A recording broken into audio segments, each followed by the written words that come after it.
Hello and welcome to Dickinson's Real Deal. On this show, we help members of the public get the very best price for their antiques and valuables. They get a choice. Sit down with one of our regular dealers. They're going to try and tempt you with a cash offer on the table today. 300. Nowhere near, yep.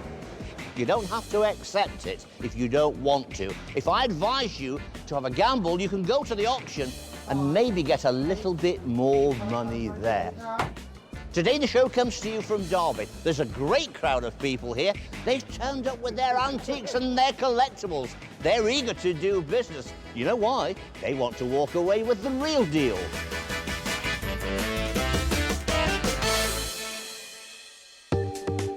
If you go down to Derby today, you're sure of a big surprise. Hello, my name's Alison. Hello, Alison. And your name is? I'm Vicky. Vicky. Yes. Pleasure to meet you. You too. And you've brought in to me two little people, Yes. two bears. I noticed one's got a label here, which is Chad Valley. Yes.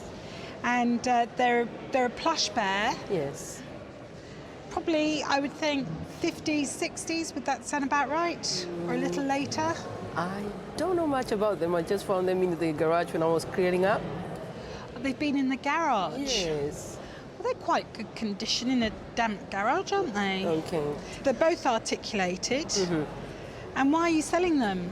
I'm just clearing the garage, cleaning up, and I found them and I thought they were interesting. Yeah, well, people do collect bears. Right. I mean, there are people out there who absolutely adore bears. Yes.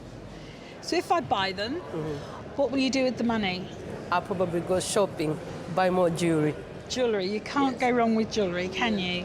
No. OK, Vicky, well, let's put the money on the table for our two little displaced friends. 20.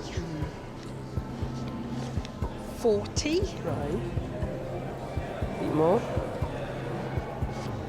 50. I think a little bit more. If this one was labelled, Right. then I'd probably be running around jumping for joy, but it's not. Right. And the one that is the Chad Valley is tired and displaced. Right. I mean, I can even see here on his poor little ear, I can't work out if it's paint or plaster. Yes. A little bit more. Now, I've come in, Vicky, because I'm going to ask you one question. What a wonderful smile. Thank you. Are you sure you want to part with these? I always ask people the same question because teddies are a very, very personal thing. Yes. You sure? I am sure, on a good price, if she adds just a little bit more. Well, the independent value was, say, 40 to 60.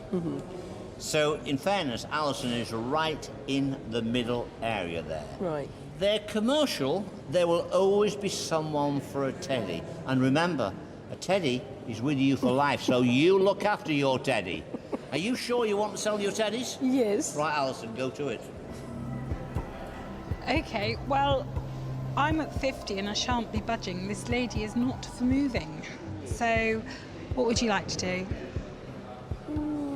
I'll deal. You'll deal at 50? Yes. Well done, Vicky. Thank you you very very much, much. darling. Bye-bye, beers.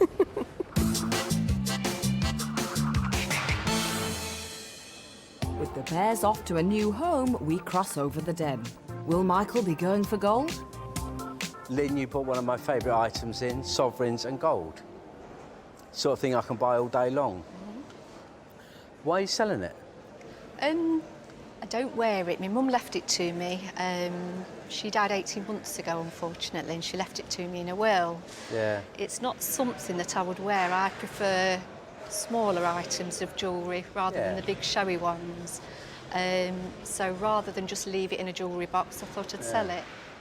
Such a good idea, because you can liquidate that, as they say, and go and buy something which is really special to you. Yeah. And you'll always remember your mum from selling that and buying something you really wanted out of it. It's 9 carat gold. This is 9 carat gold. Right. And the mount is 9 carat gold. And in setting that is a Victorian sovereign, Right. which is 22 carat gold.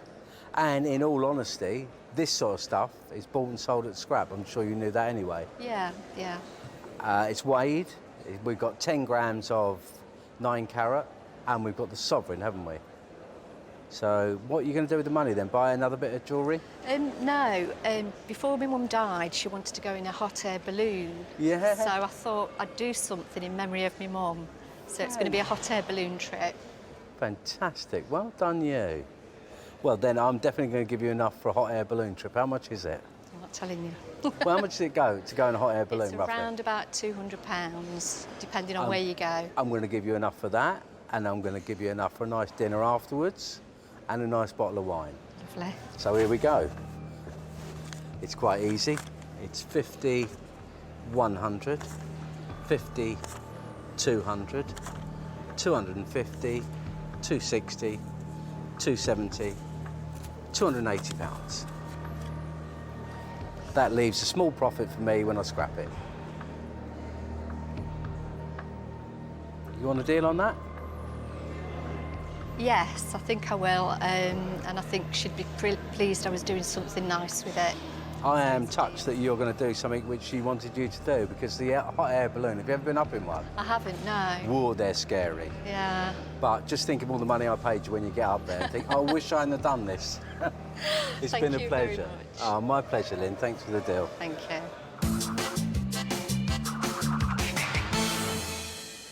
So Lynn's off on a hot air balloon trip, and we're up and away over to Simon's table for his next lot.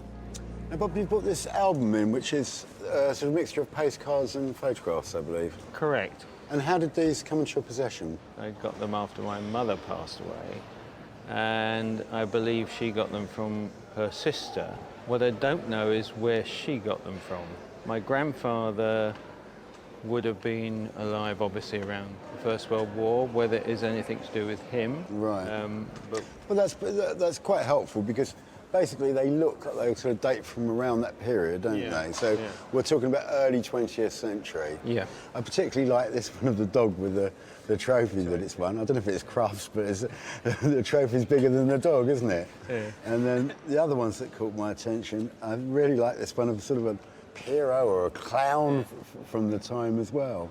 I think they're very interesting, and I find all postcards and photographs interesting social documents anyway, and they're quite popular, and you know, I take them to fairs and I'm always surprised how many people actually look at them. Yeah. And they do attract a lot of interest, so there are collectors and buyers for them. I understand that, Yeah, which I think they're quite nice just to look through, and you know, every picture tells a story. Corny but true. So, money. Money. I think a fair price would be 20, 40, £60. Having talked to people today, I have a feeling that it might be interesting to see what they fetch at auction, even if they don't fetch even 60 quid. It sort of has intrigued me now, because we've got So you've got that auction bug, have you? And I've got the auction bug. You've and got I'm that thinking, auction bug. Unless you There's sort a of cure want to for the give me- auction bug. You know what that is, don't you? It's called another £20. So there's £80 there now. Has that cured your auction No, bug? it hasn't cured my auction bug. My auction bug would need a lot more than that. A lot Cure it. more. Yeah. I'm going to put down another 20 and have £100 on the table. Okay, that's very generous of you, but I'm going to go to auction. I know collectors can be really strange people, They can. and if They can even put down a bit more money when you're not expecting it. £120. right, he's getting warm. No, I'm going to go to auction. Thank you very much. £140. That's going to be my final offer, Bob. £140. The decision is yours. I'm going to go to auction. Well, the best of luck. I hope it works very well for you in auction, and I hope it cures you once and for all of that terrible auction bug.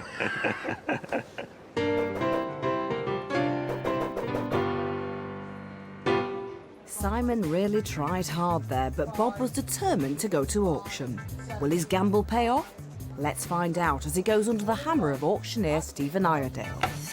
You sat down with Simon Schneider and he offered you £140. Were you tempted with that 140 quid? I was, and all I can say is we had got intrigued by the interest. OK.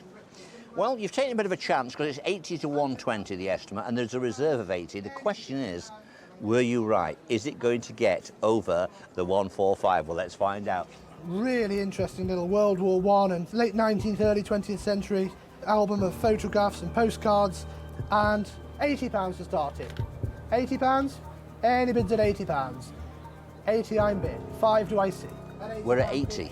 They're struggling with this today. I don't know why. I think it's a very good item. £90 bid, £5.95, 100, 110, 120, 130, 135. At £135 on the right-hand side. At £135 on the right-hand side, 140 new place. 140 just in time. £140 I'm bid. 150 do I see? At £140 right at the back of the room and selling, all done at £140. The gavel has gone down. Now, there is some commission to take off that. Quick calculation, I make that £119. Are you satisfied? Oh, very satisfied.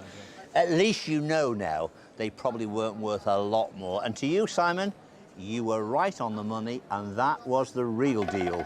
Coming up, We should talk about Colin first, the dog, shouldn't we? how much is that doggy in the window? I'll give you 100 for Colin. No. No, Michael, he's not for sale.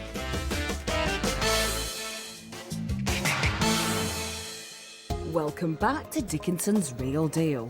We're in Derby today and the deals are coming in thick and fast. I'm David Hay. Next up on David's table, we have a collection of timepieces. And you brought some pocket watches along today. Yeah, Have you had them a long time? about 30 years. Have you? 30 years. Oh, they'd be cheap then when you bought them 30 years ago.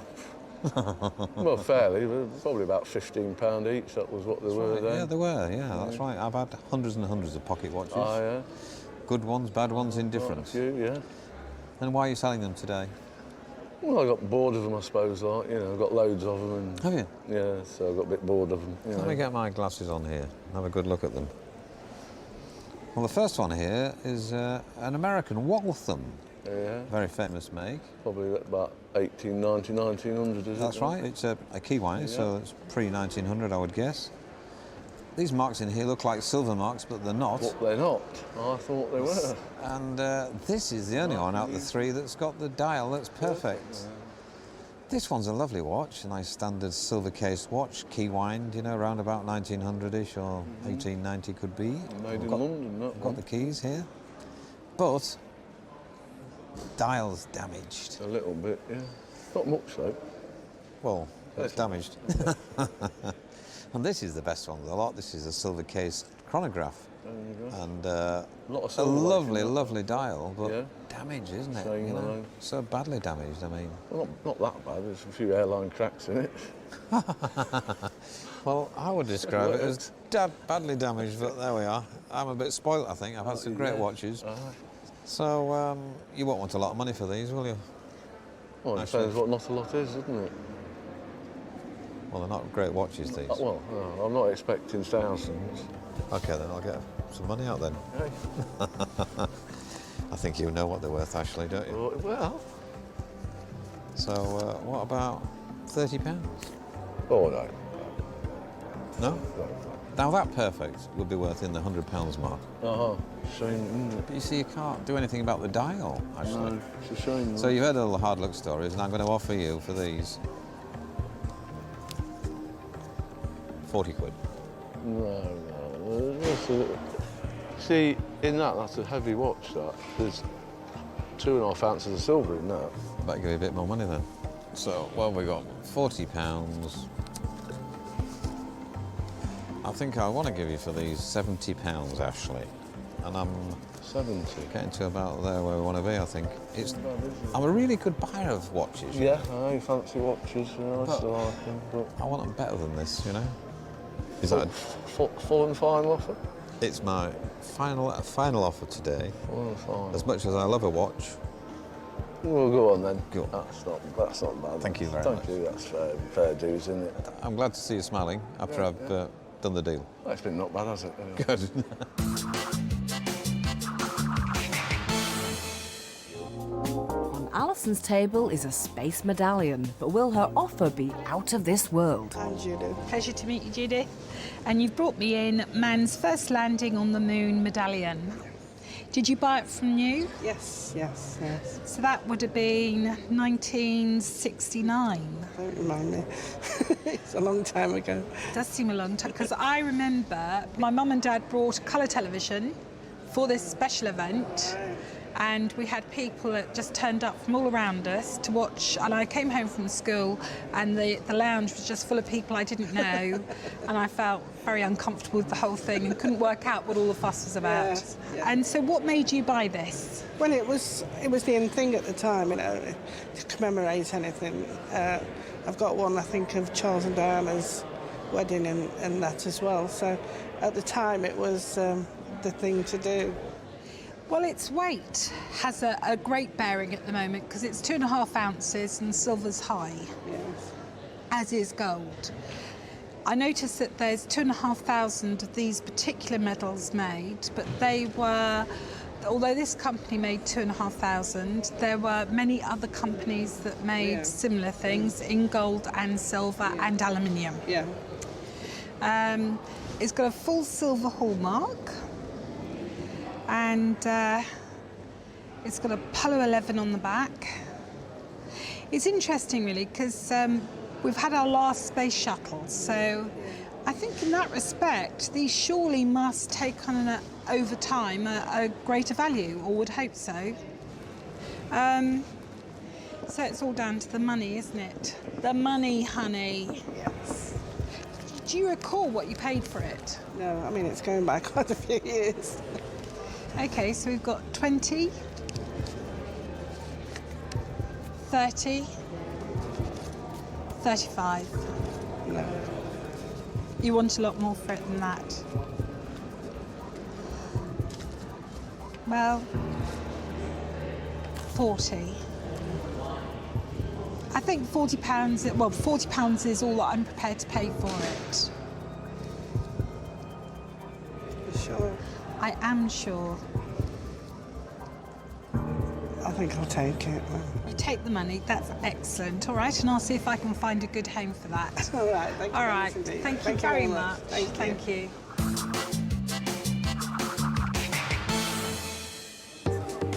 We're back in the dealer's den, and our next lot comes complete with a guard dog. Let's hope that Michael behaves himself and offers a good deal. We should talk about Colin first, the dog, shouldn't we? Yeah. Tell me what breed he is. He is a Chinese crested cross a teacup chihuahua. Wow. Yeah. I'll give you 100 for Colin. No. My wife and I have got 3 chihuahuas, Jimmy, Betty and Minnie. Oh. And they'll like it that I've mentioned them. Good. So, that out of the way, let's get down to what you're selling. What you bought for me? It's a bit of a collection of bits and bobs that I've picked up from car boot sales, really. Okay. Just bought them in to sell them? Yeah. Going through them, these are all costume jewellery, really, aren't they? Yeah. Various periods, possibly a little bit of Art Deco, coming right up to the 50s, and some of it a little bit later than that. Yeah. This is the real gem, really, isn't it? If anything is a gem here. It is, yeah. Stone's cornelian, and although it's unmarked gold, we can almost assume it's 18 carat, because that was the quality of gold in Georgian times. It's very light, so it's not worth lots of money, so I would assume you want me to make you an offer. Yeah. And I would assume you know exactly how much it's worth. I don't know. You don't told know. me. You do, really? You can't kid a kidder? Well, I know I'd like for it. Yeah. Well, I know what I can pay for it, so I'll make you an offer if that's all right. Yeah. So we've got the Georgian ring with the gold, and then we've just got 1, 2, 3, 4, 5, 6 bits of costume jewellery there, haven't we? So I'll start off with an opening bid of, say, £30 for that, really. No. That's for that. No, I haven't finished yet. So I'll up that to 40 quid. That buys the costume jewellery as well. No. No? No. What, more? Yeah. 50 quid. No. I'm going to go with my final offer of 60 quid. It's a take it or leave it. Colin, what do you think? Should we take it or leave it, Colin? No. I think I'm going to take it to auction. It's a gamble. Yeah. I wish you luck, I really do. Thank you very much. David will look after you. Thanks.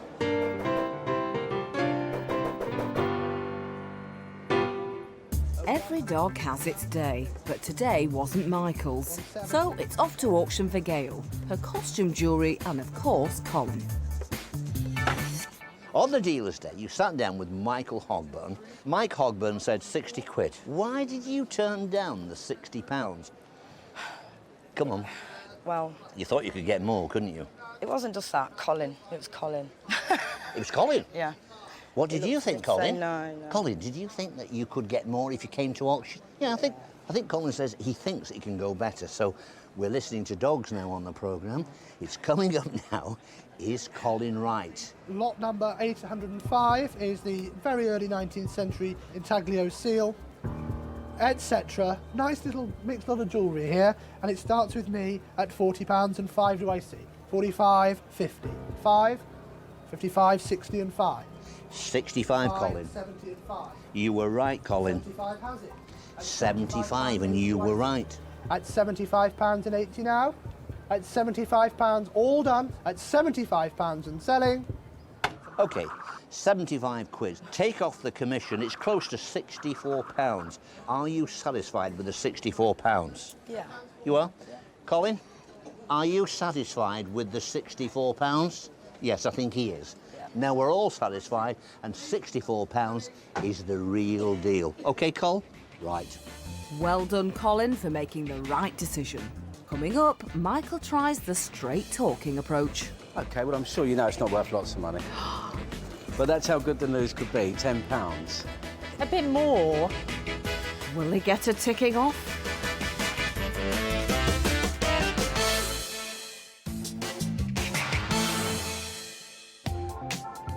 Welcome back to Dickinson's Real Deal from the Roundhouse here in Derby. People bring all kinds of things into the den, and on Simon's table, an object that reflects a lost way of life has caught the eye of the Duke and auctioneer Stephen. You brought in today this rush lamp. Yeah. Real time. Now, what can you tell me about this?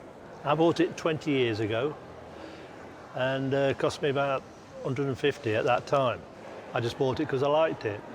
It's quite a real antique, isn't it? It's about 1780, something I would like say that? 1780, Simon. So yeah, we've got a late 18th century, made of raw time, is raw that time, correct? yeah. Very naive, isn't it? It's what I would call sort of naive art. It's sort of probably a country piece or a provincial piece, isn't it? Mm. That probably was knocked up by a blacksmith. Blacksmith at that time, yeah. At that time, and then was obviously used pre-electricity for actual lighting. Yeah. And I believe candles were very expensive, weren't they, at the time? I think that might have been made before the candles come out. Right. Because wouldn't that be for the candle in this little section? No, I think that might have been for the reed. What's the roller? Twisted the reed, soaked it in animal fat. So that would stick. And then put the reed, curl reed in there, bring a piece out of here, and then hold it in there like that. Oh, right. I mean, people today take so much for granted, don't they? You just turn the light on, that's it. But it was a lot more. A lot of work to do before you get that light. Absolutely. Now, Stephen, you must have seen hundreds of these rush lights. Loads of them. They all look the same. They can vary in age. The early ones can be 17th century. They can, absolutely. Of course, we can go into the 18th century, and they don't seem to differ much. They didn't. It's a simple thing. It's a little bit like stools and benches and anything. I actually find this sort of thing very interesting. They're made for ordinary people in ordinary houses. A chap would make it in the same way as his father made it, and he'd have learnt from his father. And these things change very little over the years. What's your estimation? I put 100 to 150. I think it's worth £100. I think if we push really hard and I do my job, try extra hard. Which you always do. Yes, absolutely. We might be able to get a little bit more, but I'd be comfortable at £100. Well, you've heard what Stephen says. He's normally right on the money. Now, Simon, he knows one or two things about antiques. It's not really his cup of tea, but let's see what he puts down. I think there is a market for this type of thing, and I think a fair offer in today's market for something like this would be, I would like to offer you £50. Not enough. What about if I was to say £70? 70 quid. It's worth a little bit more.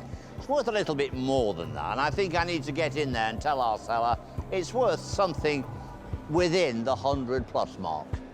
Well, let's see what David thinks about it and what his opinion is. Well, I've had a look at it. I mean, a few years ago, when oak was doing so well, then you had oak dealers and collectors who wanted an item like this just as a display piece on their side table or on a piece, on a coffer, on a piece of oak. 100 to 150 is one estimation, 150 to 200 is another. I would have thought it's worth 100 quid plus, but it may be something to gamble at auction with. Thanks, David. It says £70 on the table. That doesn't impress you at all, does it? No, not really, no. I'm still a bit concerned about how I would sell it, but I'm prepared to put down another £10 and make it 80. So you can, you know what the choice is. You can either take my £80. Would you get 90? No. That'd be auction then.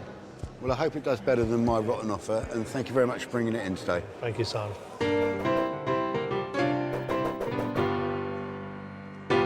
So the candlesticks are off to auction. Here's hoping the bidders see the light in the sale room. I've got Steve here. And Steve, you brought along your friend Jackie. Yes, Jack. On the dealer's day, you brought along an interesting item, a George III candle holder. Yeah.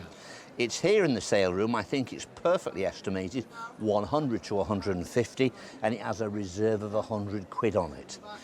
Do you think you've made the right decision by gambling? I think I do, yeah. OK. Yeah. We'll see anyway. Well, I think you've made the right decision. It's coming up now. It's an interesting item. Let's see what it brings. Lot number 760 is the wrought iron tripod knit rushlight candle holder, and £75 with me, 80 do I see? Straight in at 75 on the book with the auctioneer. At £75, 80 do I see? 80, 85 and 90. Shake of the head at £85 and 90 now. All done. At 85, that remains with me at £85. Are you disappointed? No, I'm not, because I said to Jackie before I come into Jack, I hope it doesn't sell. Because of the reserve at £100? Yeah. You probably value it a little bit more. A little bit more, and I'm glad to take it home today. All right. So, Jackie, what's your thoughts on this? I was here to take the money home for him. So you already had it spent, did you? You know what women are like? Jackie had it spent. Unfortunately, there is no money to spend. You're going to have to sweet talk Steve into perhaps bringing some money out to spend a little present for you. OK, that's brought a smile to his face, doesn't it? So on the day, it didn't sell. It didn't make its reserve. I'm going to say, just like Steve said, it's worth more. It just didn't make it on the day. We're back in the den. Will Michael pay peanuts for this next item? No, Mel, thanks for coming in. Pleasure. A very small item, yet precious to you. Yeah, it is. You know, it's got some fond memories attached to it, but I'm not going to be wearing it.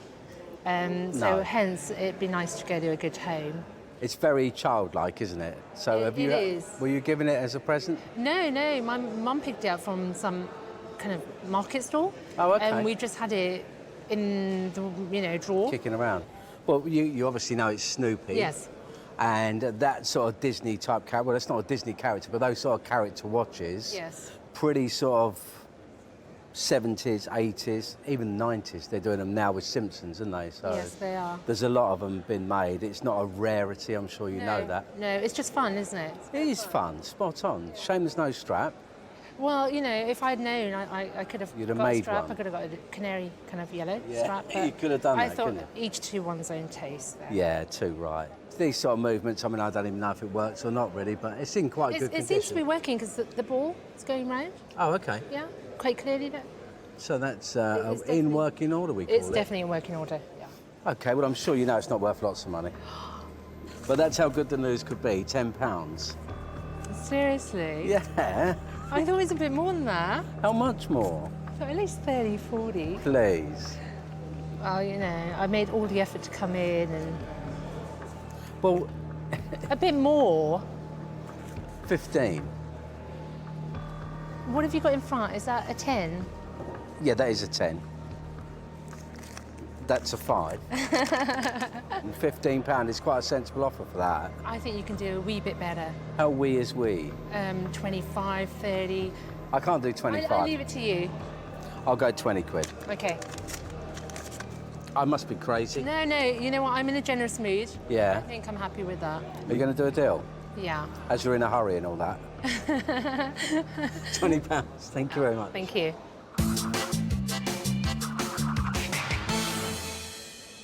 That deal kept Michael out of the doghouse.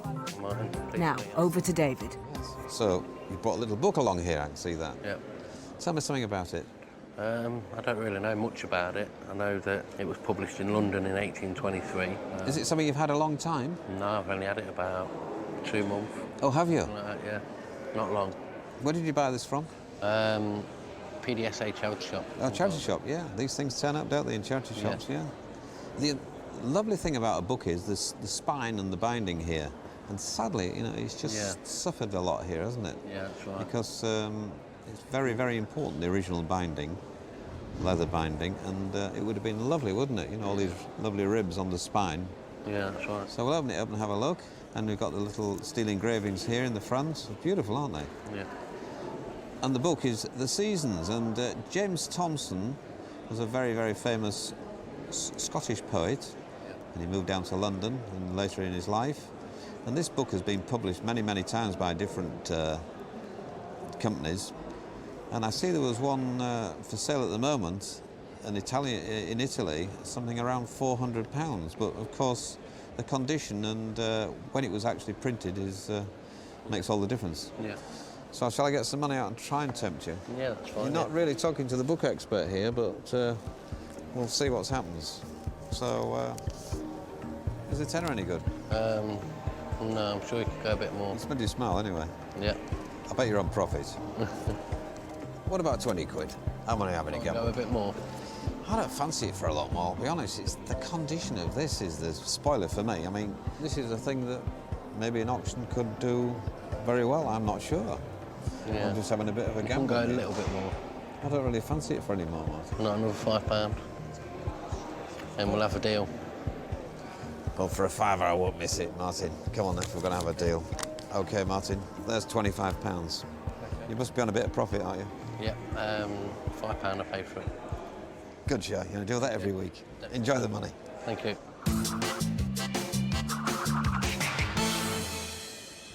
Coming up, Alison knows exactly what competition she's up against. You're sitting there with a piece that you don't have to worry about whether I'm going to pay you enough money for it, because if I don't, you can be assured at auction someone will.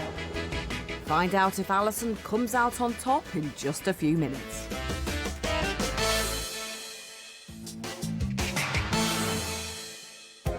Welcome back to Dickinson's Real Deal. The day's drawing to a close and a sweet little item has landed on Alison's table. Hello, my name's Alison. Today. And your name is? Graham. Graham. And this is your conical piece of Clarice Cliff. And it's got the crocus pattern. So did you buy it or how did you come by it? It was my late wife's. She used to go out every Sunday morning, car booting, fairs, and she came back with various items, with which this is one of them. That's exciting, isn't it? Yeah. So it's like being a hunter, isn't it, really? That's right. She obviously had the antique dealer urge in her. I should think so, yeah. Well, I've looked at it. I can't see any imperfections with it. We're missing the little stopper, which shouldn't be too much of a problem to replace. It's a little cork. The pattern itself is not an unusual pattern. What is unusual is the conical shape. All right. And that makes it a little bit more special than run-of-the-mill. So if we were looking at this as, say, a crocus plate, we'd probably be looking at, I don't know, £80 to £100. But because it is an unusual shape, or one of the more exciting shapes, it compensates a bit for the fact that it isn't one of the exciting patterns like Bazaar or so on and so forth. So, do you like it? I think it's lovely, yeah. I think the colours are fantastic, and there doesn't seem to be, you know, any fading on them. They still seem quite bright, don't they? Well, you've spoken so enthusiastically about it. Why are we selling?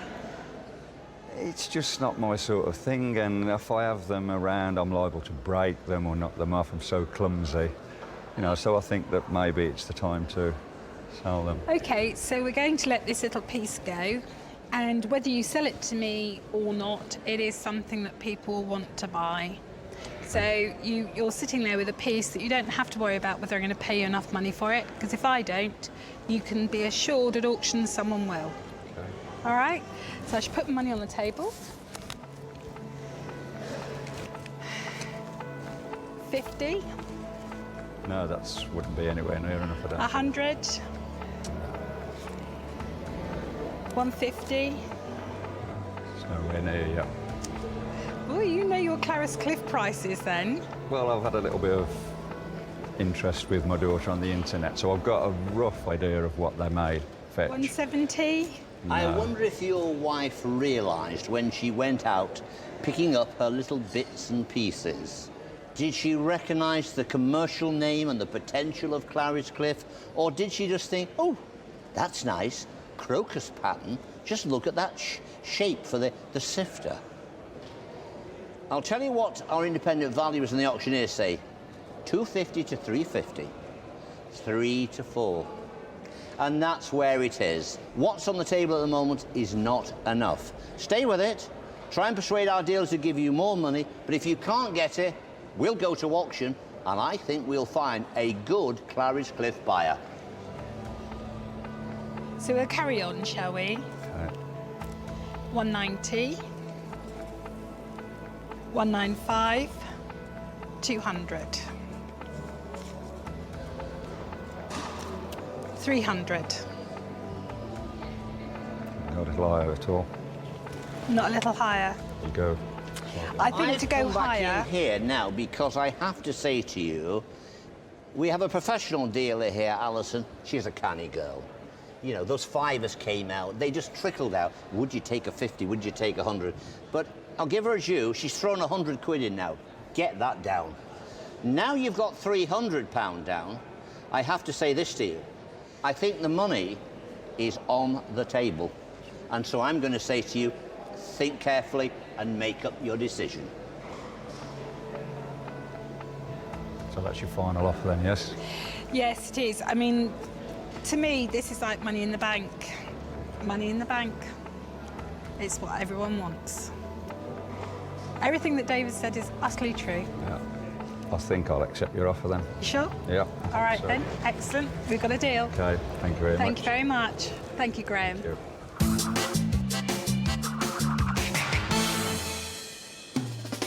Good on you, Alison. Great deal. But are you our dealer of the day? David's trio of timepieces saw him pocket a cool £30 after selling them on for 100. Lynn, you bought one of my favourite items in, sovereigns and gold. Michael, the self-confessed lover of gold, sold the sovereign chain and mount for £350. I'll go 20 quid. I must be crazy. No, you know what? I'm in a generous mood. Yeah. I think I'm happy with that. As for the Snoopy watch, he didn't even make peanuts on it when he sold at exactly the same price he shelled out. Thank you very much, darling. Bye-bye, dear. Alison sold the two teddy bears for a break-even £50. The moon medallion landed her a profit after selling it for £65. And the Clarice Cliff sugar sifter did well as a collector coughed up £440 for it, making her the dealer of the day. Well done, Alison.